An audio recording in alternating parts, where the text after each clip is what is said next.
control. So, I've now told you a little bit about the basics of OPAX, the software. This software has one problem. It has the limitation of the camera. Now, all video analytics today are based on what's called a stable background. This means if you have a background, you have something moving in front of the background, you will have an alarm. But what happens when the background moves together with the movement? Everything moves, no alarm.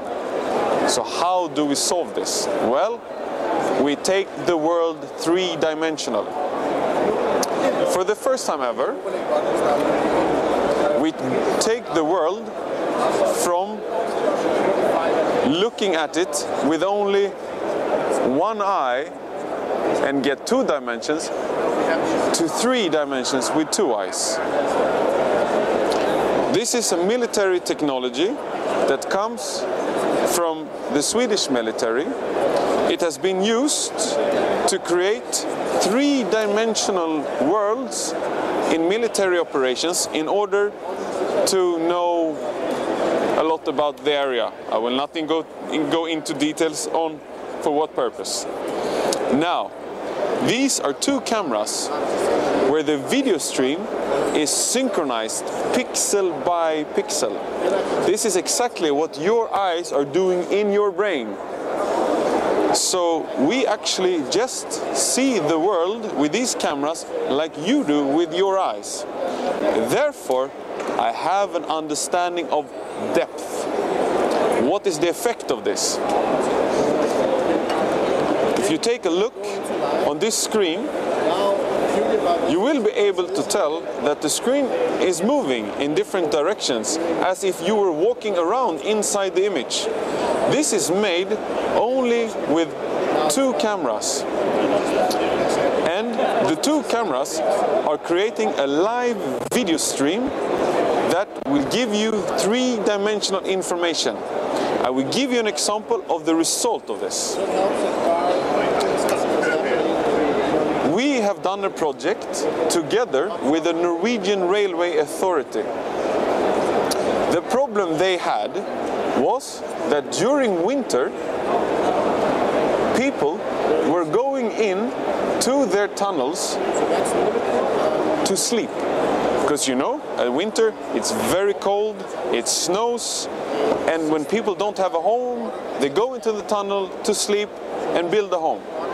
Now, when a person gets hit in a tunnel, when a person dies in a tunnel, the train must stop, and this can cause a lot of problems, especially if you are, for example, having trains with iron or timber, and they can be very long and it costs a lot of money and time. Now, the problem they had was that they tried radar, they tried laser, they tried everything in order to tell what was going into the tunnel. But because none of these systems could classify good enough, they were having too many false alarms. But with this technology, the stereo camera technology, suddenly they were able to see the world, what it really looks like, and could tell the difference between a train and a human very accurately, even though the train was going into the tunnel the same time as the human. Because it has the understanding of depth, it could tell that it was a difference in distance between the human, the walking human, and the running train. The effect of this is this. Now, you will now see a train with full light coming into the tunnel. In regular video analytics, this would have caused a lot of false alarms because you have a lot of different changes in the scene. What we now do is that we introduce a person in the scene. You see a person walking, but on the lower image, you see the exact stereo position of the moving person. This is the effect what you get when you're using stereo technology.